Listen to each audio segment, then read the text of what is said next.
बास चूजे पर झपटा, उठा ले गया। कहानी सच्ची है पर अच्छी नहीं लगती।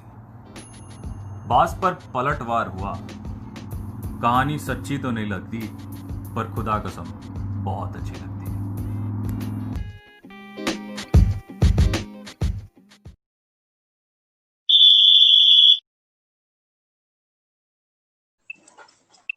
Hello, Footizens. We are back with our new episode of the podcast.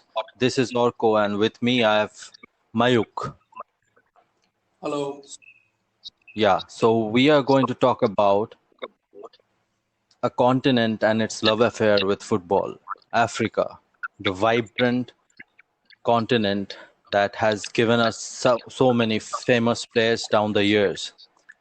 And we'll talk about how football evolved in Africa, how the state of football is in Africa right now, and about the good times Africa had in football, and also some controversies.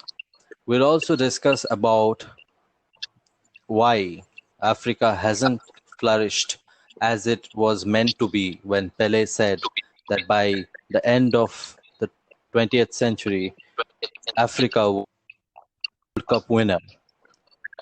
So today, to talk about Africa and football, we have with us Rohit. Rohit is Mayukh's friend and who takes keen interest in football in Africa.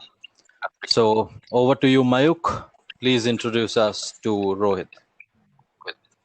Yeah, thank you very much. Hi, Rohit. A warm welcome to you in this podcast. So I know you have been a big follower of this podcast ever since it was launched, and also you had come up with a lot of suggestions and you had helped us with a lot of input. So first of all, I want to really thank you for that. Secondly, just to introduce all the listeners, Rohit is basically a Mumbaiker, just like me. But Rohit is now staying in Toronto, Canada, and he's joining us from there. So for the first time, our podcast is going global. So thank you, Rohit, for that. No, thank you so much, guys, for having me. Yeah, so a brief introduction of Rohit. Rohit happens to be an analyst who used to work with. He was my old colleague. Now he has moved to Canada. He's well settled there, and he works as an analyst there. But apart from that, he is a huge football fan, and Rohit is an ardent Liverpool fan. So congratulations, Rohit, for a fantastic season, and congratulations for the Premier League win, which do hurts me in a big way, but that doesn't stop me from congratulating you. Yeah. Well, thank you so much, guys. I know that must have been very hard for you to say, Mayukh, but you are one of the few United fans that appreciate Liverpool football, and likewise for me as a Liverpool fan, I only appreciate the red half of Manchester. And that's so that is why we got along really well. So yes, Orko wants to say something. Yeah, I'm saying that Mayukh is much more of a fan of Klopp than Liverpool. Yeah. That's really true. So just to give you a brief introduction about Rohit. Rohit was a player in right back position. He represented his school as a regular one, and he was also a member of Father Ragnall's college team in the Mumbai local league. So I am fortunate enough to I have played with Rohit in one of the tournaments, and I got to learn a lot from him. So thank you, Rohit, once again for joining us in this podcast. It is lovely to have you. Thank you so much, guys. Thank you for having me. Right. So Rohit, start off with the first question: that why do you take interest in African football? I mean, it's not something that we see every day. Yeah, I mean, this has been a journey for me. It actually dates back to the my first days of watching football. So I, like pretty much everyone else here, loves an underdog story. and I like to see when a team goes up against, like when a minnow goes up against a juggernaut, and all odds are stacked against them, and yet they end up showing a fascinating fight. They put up a fascinating fight. They end up showing some extremely good competition, despite having fewer resources than the opposition team. So, which kind of takes me back to 2002 World Cup when I first saw Senegal. And mind you, I did watch football before then. I did watch the 1998 World Cup final. That was my first ever football match in my entire life. That was France versus Brazil. And after I watched that World Cup, watching Senegal perform the way they did in the 2002 World Cup was just breathtaking. I mean, no one expected Senegal to do as good as they did in that competition. Like everyone, all of my friends who knew more about football than me, were of the opinion that Senegal's just another minnow in the competition, and they'll just get blown away by any country. And the way they showed that fight, that resilience, the way they played against some of the big names in that competition was simply outstanding. And that's when I watched the Senegalese football team, and that's when I started gaining a lot of interest in African football, because I saw the potential there. And on a lighter note, I just want to say we were among the few who actually believed that Senegal would, who actually didn't believe that Senegal would actually beat France without Zidane, because we thought even without Zidane, France is a very strong unit. We actually thought that. Exactly. Yeah, absolutely. I mean, for anyone who's just started watching football, like for someone like me, I knew that. So for me, I thought that France is going to win it again, because that's what I've been watching and hearing. And back then, we did not have so much exposure, right, to world football as such.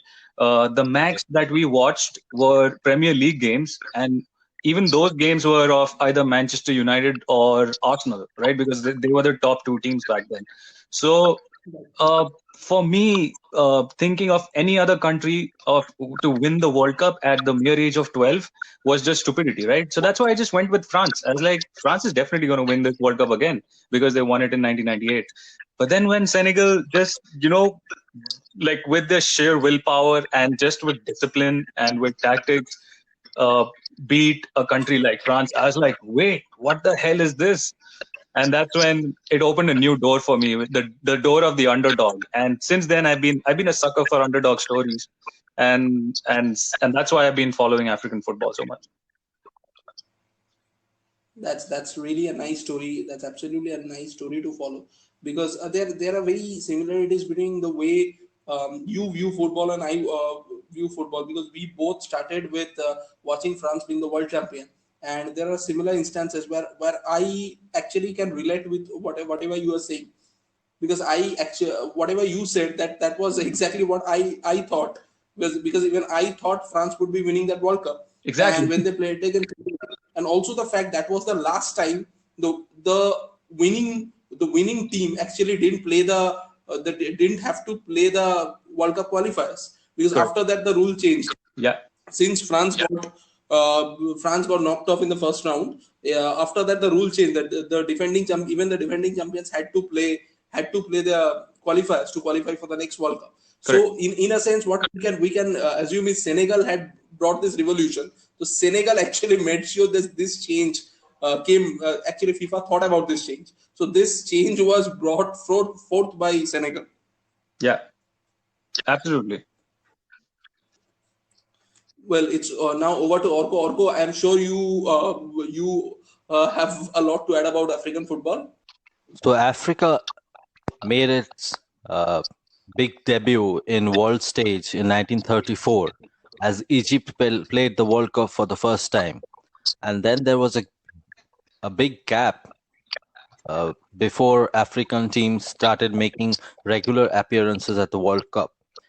But Africa, in all, its glory, found its stage in world football through the hands of a man was the architect of African dream for the World Cup glory.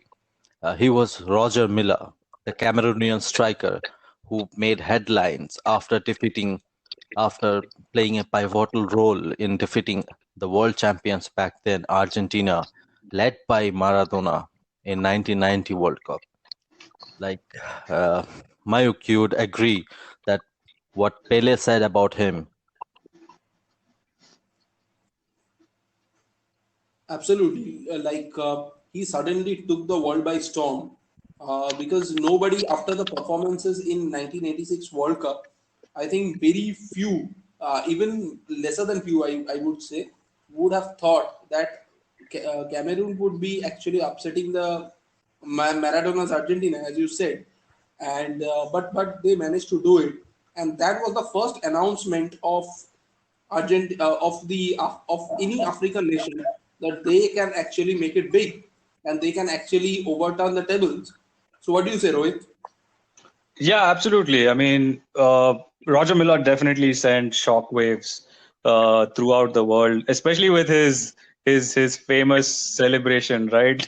The one Right. where he runs towards the goalpost and he does the dance. So yeah, yeah.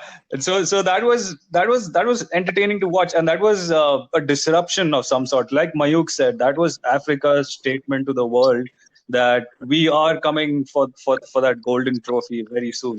I mean, when probably when the whole world thought that nobody would lay their hands on Maradona's Argentina, this man just waltzes way onto the field in through Argentina's defense and basically he just said the way for young emerging African superstars of the future. Right. So he was inspiration to a generation, and after probably a decade or two, right now we have some great African players over the last 2 decades, I guess. Absolutely. And I think And you need a disruption like that. You need a generational talent like that to spark a revolution for the Exactly. next generation to come, right? So Roger Miller was probably the inspiration for some of the greats of today's time, some of the great African players of today's time. Yeah, Samuel Eto'o, Didier Drogba, to start with. yeah, hi. So let's get into some fun event.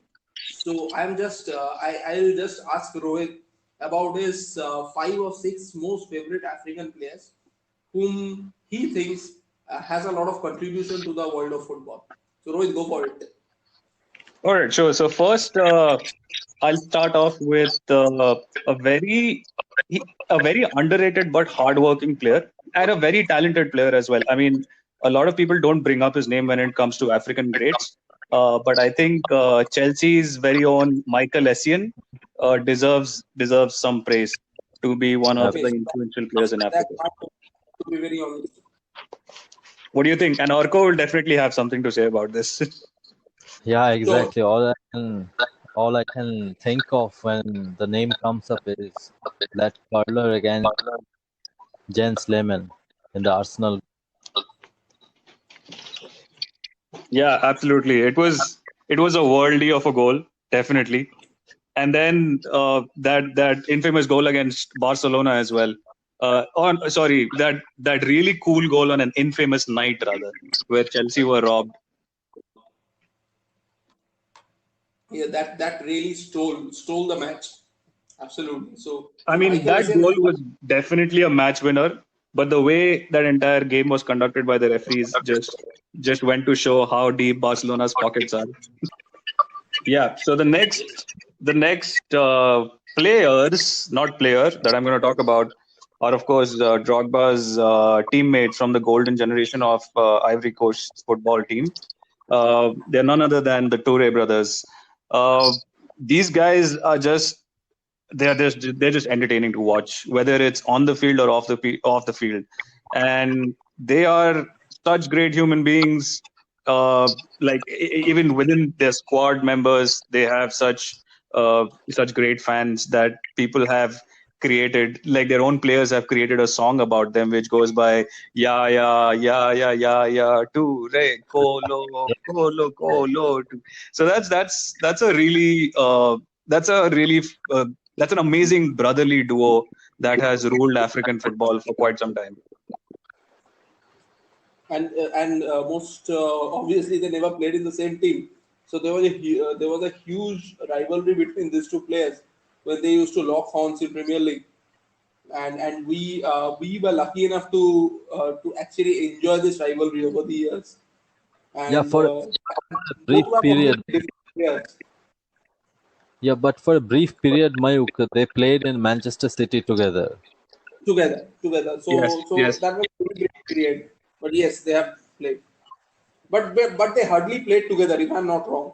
Yeah, they hardly played together. He was a rival at Arsenal when he was. I mean, Yaya Toure was in Barcelona, and then he moved on to City, and he became one of the City legends. He has a statue outside the Etihad Stadium, and he's a big thing in Premier League. Like some of his goals were just, I mean, outstanding. I mean, he could turn the game on its head whenever he wished to or pushed his game up. That lazy run in the midfield, I'm sure Yes. that's a beautiful thing to watch in a game. Yeah, and speaking of which, Orgo, when we look at him, in our television sets, it seems like a very lazy run to us, because he is Yeah, that kind of a player. Like he doesn't need to move a lot. His presence is just enough. But one of my friends had the opportunity to watch this guy live when he lived in Manchester, and he watched a game between Manchester City and West Ham United, and he saw Yaya Toure from a very close angle, like he was sitting on the sidelines. He got a seat right next to the players' dugout. He watched Yaya Toure run from one end of the pitch to another, and and and he was nothing short of a horse, a stallion. That is how my friend described him. Like if a person had to stand in his way, he would just steamroll past him. That is how big and strong he was. So yeah, I mean that physical presence, along with his ability to read the game and turn it around its head, just made him a lethal weapon for Manchester City, and of course for his national team as well. Okay, so come on to the next player of your choice. So since we're talking about duos, since we're talking about two players at a time, I would also like to mention another duo, which in very recent times have made a name for themselves, and they are somewhat, messiahs in their own ways and in their own countries because of things they do off the pitch for people in their region. I'm talking about Liverpool's own Mohamed Salah and Sadio Mane. right. The deadly duo, along with Yeah. the Brazilian So I just want phenomenon. to tell you something. Hindi-speaking supporters of Man United often refer them as Saleh. Salah and Mane together as Saleh. I can understand the disdain. Yeah, the No, thing no. they But had. honestly, a huge bit of respect for them because I was reading an article about them, these guys, during the Ramzan, because there was a huge uproar in the media that these guys are playing, they are following the Ramzan norms and they are playing football. It So the was manager was asked lost to Real that Madrid, right? these players? How are you allowing these players to follow the Ramzan norm? And he said, I am not going to interfere with anybody's religious belief. I am just here to see that whether they are performing for the team. And as long as they are performing, I just give a damn. However they're doing, it's up to their choice, and I just don't hate. And that is when I realized that what pain and what pain these guys are taking in actually, because we all know how much nutrition is important for playing a football game and to prepare yourself. So being a Liverpool fan, how do you see it? For me, there were two instances where they had to follow their Ramadan duties. One of them, of course, both of them were Champions League finals. One of them was against Real Madrid. The other one was against Tottenham. And being a Liverpool supporter, I keep getting these articles about latest updates. So when I read about this in the news in the blogs, my respect for them just grew by a million times, because I know how it is to even play on the field, let alone play without eating. We know, we've all played, right? So we know how important nutrition is, how important energy, getting energy or dose of energy, a dose of carbohydrates is before any big game. And we used to play at a very like a very normal level. I wouldn't even call it moderate level.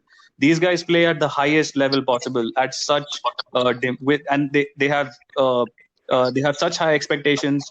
There are demanding standards. So for them to fast during those two games and still put up a display which was so still in the case of Real Madrid, put up a display which was worthy of praise, and against Tottenham, which was worthy of the trophy itself, was just commendable. I mean, that's what goes to show about them. Even during their celebrations, they completely stay away from alcohol. They do celebrate with their teammates, but they wouldn't take part in any kind of alcoholic, uh, uh, I would say, indulgence. So yeah, and so that's what prompted me. Aside from the fact that they are Liverpool players, that's what driven me to like them as players and as human beings in general. Yeah, back home in case of Salah, it's Egypt, and for Mane, it's Senegal again. They are messiahs back home. Like Salah is a dear son to every mother in Egypt, probably, and like he has been referred to as the pharaoh. And they both are live pretty humble lives, and they have a lot of charity work going on in Africa. Yes, and there is a reason behind that, because their background is so humble. They've come from such poor families that now that they have everything in the world, they have access to so much wealth and riches. They want to give back to the place, to the land that made them what they are today. I was reading about Sadio Mane's story and his move to Mets, FC Mets. Before that, this guy didn't even have money to afford a pair of cleats. He wore torn studs to a tryout in Senegal, where he was mocked by all the other applicants there, all the other players who were there for tryouts. And this guy just showed his talent and showed how good he was, despite wearing shoes that were not fit for football. And that has been his journey, and he just made it all the way to the top. Today he's regarded as arguably he's in the top 5 best players in the world. Same goes for Salah has also come from a very humble background, and today he gives back to his society by paying people's hospitals bills, paying people's grocery bills, building hospitals for them, building schools for them. So these guys have shown the world that you don't have to necessarily be a brand as a footballer. You can still be a human being and do several other things and get recognized for that. And even as a Manchester United fan, I would like to admit the values in Liverpool team, the values there are similar values which upon which United and Liverpool, both the teams are built upon, and somehow the values of the team and the values of the manager somehow reflect. And but that doesn't take the credit away from people who are actually doing good. So somehow the values of a team reflects on the players. Yeah, and I think that is one of their selection criteria as well, because the foundation of teams like Manchester United and Liverpool are built on those principles, right? The principles of hard work, respect, and loyalty to your friends, to your family, to your teammates. So when you hire or when you employ a player who thinks he's about the club, it's just bad news for Yes, the club. yes, absolutely. So Yeah, that's so why they we probably are didn't get actually done. Balotelli. Yes, Orko. Yeah, probably that's why they didn't get a Balotelli. I mean, I still wonder why Liverpool even signed him. They were probably they were trying to sell some jerseys, I guess. Honestly, I wonder why City had signed him as a United fan. Because I have very Anyway, don't forget the Oh yes, of course. 8-2. Why all? The So, one thing. I support Manchester United and Germany. So don't talk to me about Balotelli. I have very bad memory. Balotelli. Oh, I was gonna say Mayukh. He's done the one good thing that he's done in his life. Correction. The two good things that he's done in his life. Except, I mean, of course, not good for you, but the two good things for himself that he's done in his life. But once The only two good things. whenever I see him, the only thing that pops up in my mind is why always me? We understand your pain, Mayukh.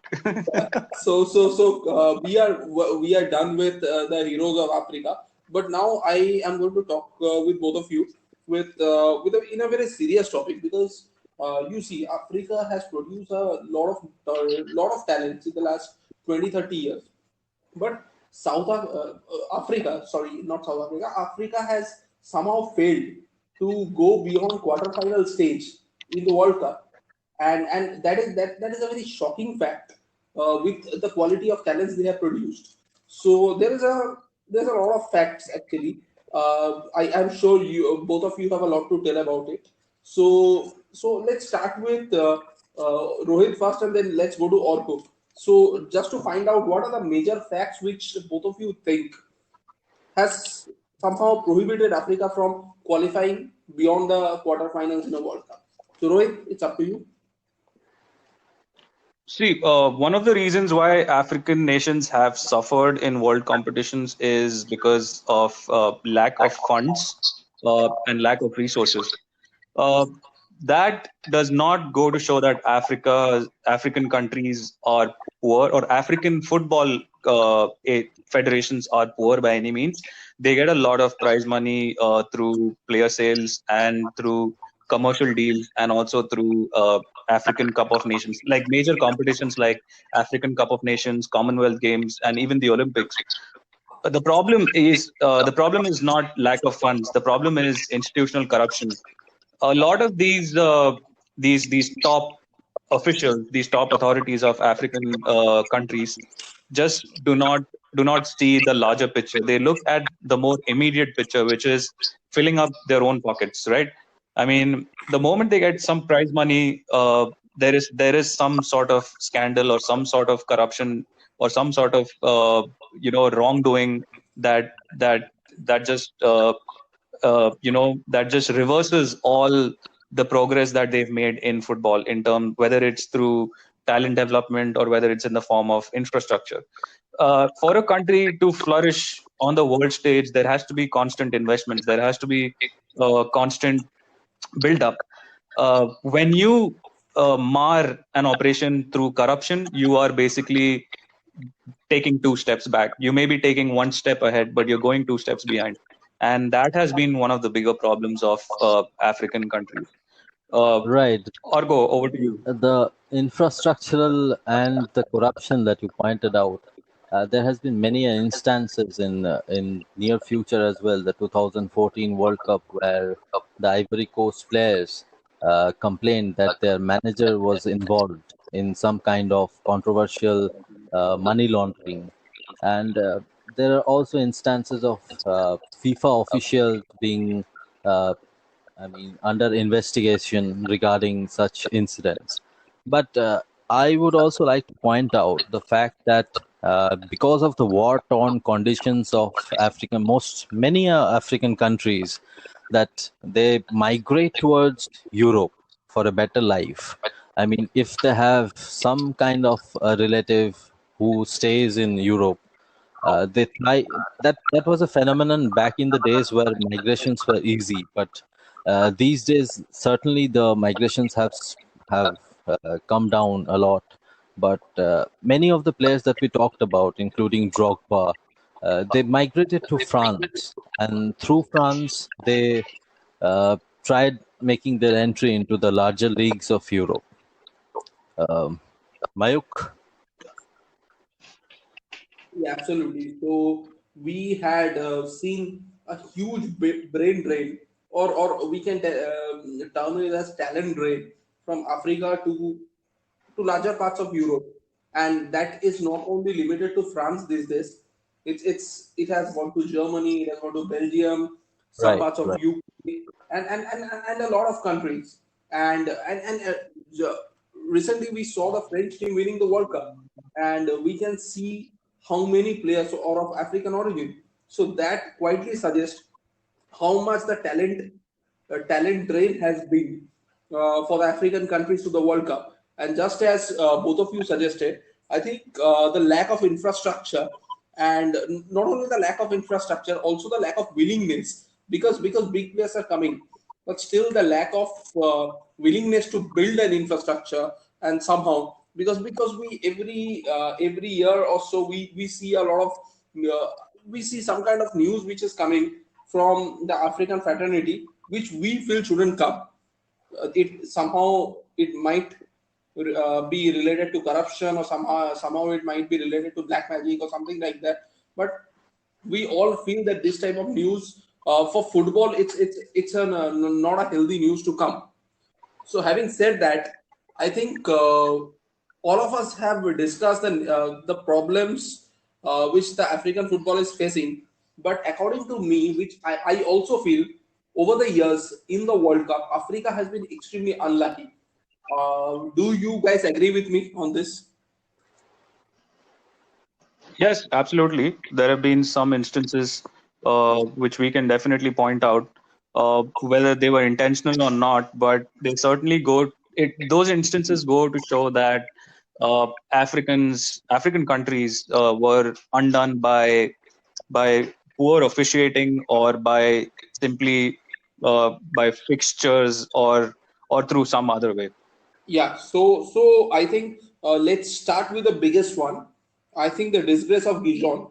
I think Rohit, I guess this is one of the facts I came to know from you. I guess so. It was the West Germany versus Austria match in Molineux Stadium, Gijon, Spain. So would you like to elaborate about that? Yes, and Mayukh, I'll come back to a very interesting point which you had made at the start of this episode. So, Algeria and Chile were in the same group as West Germany and Austria, and Algeria and Chile had played against each other the day before West Germany and Austria were supposed to play. So back then, before the 1982 World Cup, we didn't have this system of playing the final group game on the same date. Uh, That's so true. one of the games were played a day before, and of course, it was Algeria versus Chile. So basically, West Germany back then just needed to win this game against Austria by 1 or 2 goals to qualify along with Austria. Right. So there is speculation, or controversy rather, that West Germany and Austria struck a deal behind the back, like behind the scenes, to kind of you know uh, simulate this match in some way. And like everyone imagined, Germany went 1-0 up in the first 10 minutes. And after that, for the next 80 minutes, there were no serious attempts on goal. They were just passing the ball around, and they pretty much knew that they had already qualified for the next stage. So that was labeled as a disgrace of Gijon. And Algeria still calls it as a big a backstab by both West Germany and Austria, because they did not play in complete fairness. And what happened after this is so again an African country resulted in a sort of a revolution. What happened after this is that all final group games had to be played on the same day after the 1982 World Cup. So FIFA made this revision to their group match system. Hi. So the West Germany media, the German media back home, also slammed the West Germany team for playing it loose, and most importantly, the Algerian press termed it as an annexus between the Austria and Germans. So I think that was one of the most black days in the history of football. Of course, I mean football is one game where the viewer expects a fair a level playing field. I mean, in today's scenario, of course, that is very difficult to attain, because some countries or some clubs definitely have more resources than the rest, which is why there is this divide. But then on the world stage, I think there should be fairness. There should be total fairness, total equality. I mean, play with all your heart, and play with you know do justice to the game, do justice to the name of this game, which is the beautiful game. Absolutely, that's correct. So now cutting down to 2010 World Cup, I think Orko has a lot to say about that Ghana versus Uruguay match. Orko? Yeah, so the Ghana versus Argentina match that you mentioned, I mean, that was a love and hate moment in the history of football. It was like you can love Suarez for it, you can hate Suarez for it, but that was a knife through the African heart. For the first time in the history of World Cup, it was being organized in and the continent of Africa, in South Africa, and For the like match between Ghana and Uruguay, right? right. Uh, and we all remember the goal that Shabalala scored in the inaugural match of that World Cup, which we all remember as that noise of Vuvuzela. Yeah. And that goal was termed as, it was scored by the legs of Shabalala, but it was Africa who scored actually. And to end the dream run of Ghana in that World Cup, it Asamoah Gyan, the penalty heartbreak, and the Suarez celebrating, those moments are just part of the history now. But in some ways, if Ghana could have beaten Uruguay that night and progressing to the semifinals for the first time in the history of World Cup, that would have been a great success story, a feather in the cap of Africa, which didn't happen. Yeah, Yes. so I just want to quickly ask you both. So, do you support Suarez's act? There are, we all know there are two sides of the story. There are some people who said Suarez was right, and then there was people who said Suarez is a disgrace to the game, which we say due to his continuous efforts in the game. So I just want to ask you both. I'll start with Orko first and go to Rohit next. Do you think Suarez was right? Yeah, but I would want Rohit to answer first because he is a Liverpool fan and Suarez is the You're great. so how can I forget that? I was dreading this. To be honest, So to be honest, I hated Suarez that night, because for me that was the moment which I thought would finally elevate Africa into global football. Uh, I mean, it was like, even today when I think of it, I was rooting. So me, my younger brother, both, we were rooting so hard for Ghana to win that game. And I remember that game very well, because it's been termed as one of the greatest games in history. Like, there is still a lot of argument to that. But right, if you think of that game, there was pretty much everything. There was a home country who was rooting for their team to win, and qualify into the semifinals for the first time in history.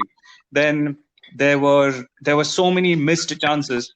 There was Diego Forlan, who was at his peak and single-handedly carrying Uruguay, and then there was this relentless wave after wave of attack by the Ghanaian team, and they were flying along the flanks. There was Kevin Prince Boateng, there was Andre Ayew, and Asamoah Gyan, and all these guys. They were at their prime form. So that was like a golden moment for Africa. I mean, it was brewing up to something very special, and to see them lose their moment with that hand, it just made it just made me hate Suarez until he signed for Liverpool. So I'll be very diplomatic that way. yeah, but for me, it's like it was one of those that child in you reacted moment. I mean, Yeah, that amount of madness, if it didn't exist in football, we wouldn't be loving this game so much. But in absolutely. spite of all that we say about Suarez, but for me, it's like, yeah, it was a thing one should do for a country's dreams to go through to the semifinals. Absolutely. That's Also, I think this reminds us of a very familiar incident, Rohit. I just want to tell you, and I'm sure when I finish this story, you will be laughing like anything. So there was a match. I and Orko used to study in the same school. okay. So and we both were. There was an intersection tournament. So the school was having it. So we both were playing for class 12B. So me and Orko were in the same team, and we were a pretty strong team, and we were playing against class 12C. And what happened is we were 0-0, and we were much stronger team. But suddenly, class 12C started attacking. They had only two good players in their side as compared to us. So suddenly, what happened? They pulled out a counter attack, and Okay. the captain and the captain in our side saw that suddenly there was a player who was going past him, and there was no one. And what he did is he decided to stop the ball with his hand, and, and he stopped it because we all it was a seven-a-side tournament, and the goal leave the goalkeeper and the captain. So all five of us were in the opponent's half, and there was a counter attack. So he was all alone, and he decided to stop the ball by his hand, and we were sure that it was a red card. Oh Right. God. And Orko realized the situation, and Orko just went bizarre. He just ran past his captain and started abusing him. I Oh, can't do this in this podcast, but I can tell you he abused quite a lot and said, "Don't you know the basic rule of football is not to touch the ball by your hand? Why the hell do you touch the ball by your hand?" This was Orko's basic question. And suddenly the referee came and pointed a red card, which we thought was obvious. yeah. But it was not obvious. It was not obvious because it was not shown to the guy who actually did a handball. It was shown to Orko for using abusive languages on the ground.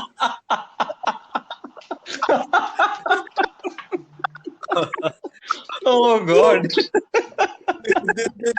is by far a most hilarious incident that happened to my mind. Even Orko did remembered it. I actually reminded him around 10 Right. 15 days back. That is hilarious. You know what? You know what? Honestly, I thought for a second that because the way this story was going, I thought the referee was gonna show the red card to the striker for going past the captain. And now I'm coming to the last part. Orko was called back 5 minutes after he was shown the red card, Oh and the God. referee said, "I'm forgiving you."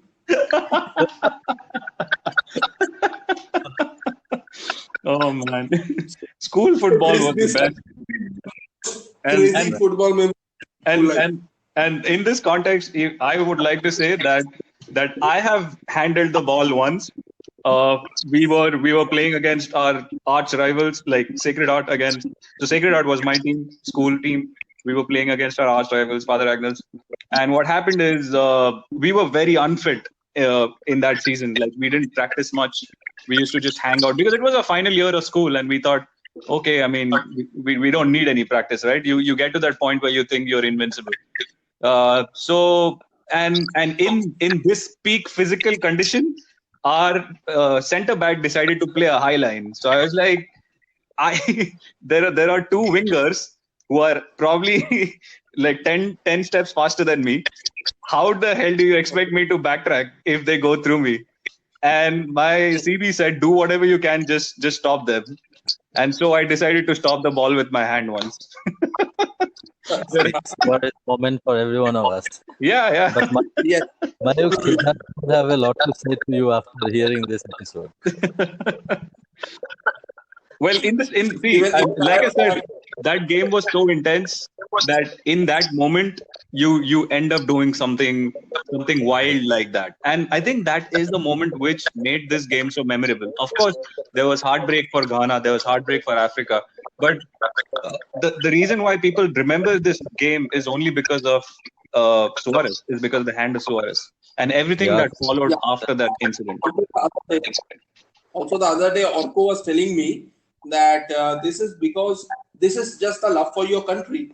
You want to do for your country. You lost everything, but only thing is you can save your country is by stopping the ball by your hand, and at least let him have a go in penalty. So Suarez did what was possibly best for his country. So Correct. when it comes to a country, there is nothing good or bad. So in that case, I think we should give a benefit of error to Suarez. now, also, we have to acknowledge the fact that the subtlety with which Suarez did it. I mean, at first, no one actually realized what happened until the red card was shown. Yeah. It was the referee True. took some time to realize what had happened. Yeah, the whole sequence happened so fast. I literally thought that it hit the post and came back. Right. But then when people started, like, all the Ghanaian players started arguing with the referees, I realized that there was something wrong. And when I saw the recap, it was just, I mean, of course, I was clearly insinuated by the fact that a goal was disallowed. But then again, there was a moment of elation because there was a penalty and Asamoah Gyan was in prime form. But then when that ball hit the post, that was it. So there are moments in a football game where a game can just turn on its head. There is a team which is dominating with 60% possession for 80 minutes of out of the 90, and then all of a sudden there is one bad incident for the dominating team which can simply turn the game around. And in those next 10 minutes, the team that is being dominated just turns out to score a goal out of nowhere and win the game. So that is why this game is so loved by everyone, because anything can happen at any moment. Yeah, who knows more than me and Mayukh, France and Zidane. Of course. Yes, Yeah. do that. And when Orko says that, who knows better than me and Mayuk, because Orko was in the Italian side and I was in the French. I was on the French side. Of course, of course. That was All again, the yeah, that should be an episode on its own. That entire game should be an episode. Yeah, yeah. We do have a plan, and we wish you join us on that. I So definitely, it'll be great to cover that one too. so coming on to the last, which I feel was a very hard luck for any African team, was in the 2018 World Cup. I think 2018 World Cup, Japan and Senegal finished on same point each with the same goal difference. But what really drove Japan to the next round is the number of yellow cards and the red cards, which a rule which I found completely strange. I don't know whether you guys have also found it strange. So I would like to have your both of your opinion on that. Yeah, I read about this, and honestly, when this happened, so again in 2018, because Sadio Mane was the captain of the Senegalese national team, of course I would be rooting for Senegal. Uh, uh, I remember Senegal had played against Poland in the group games as well, and I was hoping that they win that one. Uh, but unfortunately, I think their head-to-head against Japan was a draw, which is why they could not progress based on that. And so it was unusual to see that there was no clear daylight between those two teams, and yet FIFA decided to go with a completely new rule that was, I don't know, I think it was pulled out of thin air. I mean, I have never seen a country go through based on yellow cards and red cards. uh, right. as a football fan, feel that yellow cards and red cards are part of the game. Tactical fouls and technical fouls are part of the game. Whether they are a bad part or a good part is a completely different discussion. But then, Defender. yeah, certain teams have to resort to those kind of tactics in order to gain an upper hand. Right, that's a defender speaking for sure. Exactly. And as a defender, I know, and I know what kind of we used to get advice like this from our coach sometimes. Yeah, so in situations like these, we used to get advice from our coach to do whatever you could to break play or disrupt the flow of the opposition, especially when the opposition is much more technical and much more stronger than you. So I think tactical fouls, yellow cards, red cards is a part of the game, and uh, eliminating a team based on that just goes to show that there are certain biases against African nations. And I'm not just saying based on this game alone or this World Cup edition alone.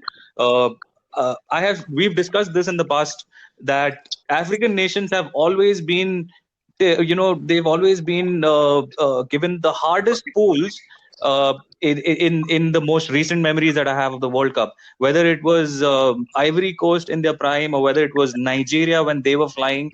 They've always been pulled against the favorites of that tournament for some reason. And I think that is where there is a bias against African countries. I could be wrong here, but somehow there is the that injustice done to African nations, and Senegal was one of those examples in 2018.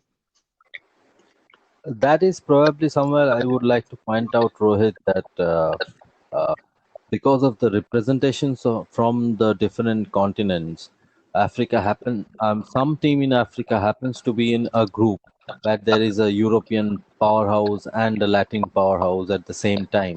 So it automatically becomes the group of death in such tournaments.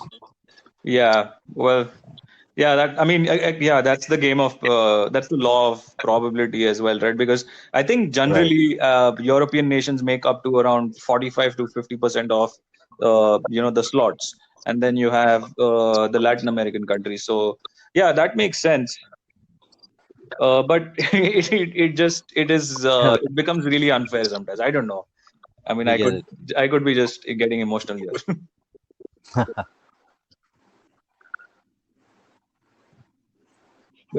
No, but to be very honest, this is a fact which needs to be examined, which I also feel because since the day you told me about this slots thing, even I felt that African nations have been left over for years, and just like their politics, I think even the FIFA had let them down for years to come.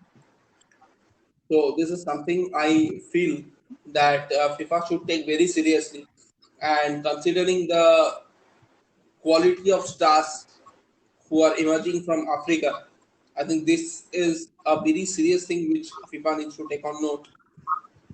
So, having said that, we have discussed the biggest heroes as well as the biggest controversies or probably the biggest letdowns of African football. So, as you all know, that this podcast is about speaking your heart out. Anybody who wants to be on this podcast, we generally have this tendency to allow him to speak his heart out. So, thank you so much, Rohit, for being on this podcast. I never thought that this would be such a bold episode.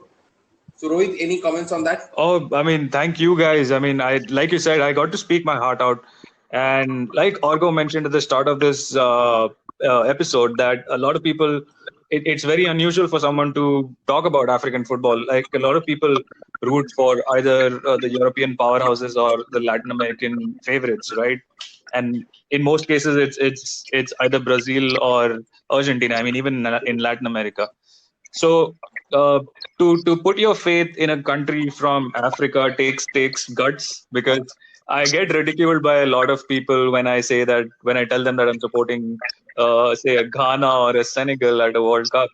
But the thing that I'm supporting is not for them to beat a team of high caliber just to get that get that feeling of a David versus Goliath matchup, but to see a continent progress, because I know how much this sport means to that continent as a whole. It's been going through such turmoil in recent times. You see the influence of players like Drogba, Salah, Mane, on the locals, how they are trying to uplift the lives of these underprivileged people of our world. So this game, a victory in a World Cup will definitely lift that continent as a whole on the world stage, and that is one of the reasons why I'm rooting for them.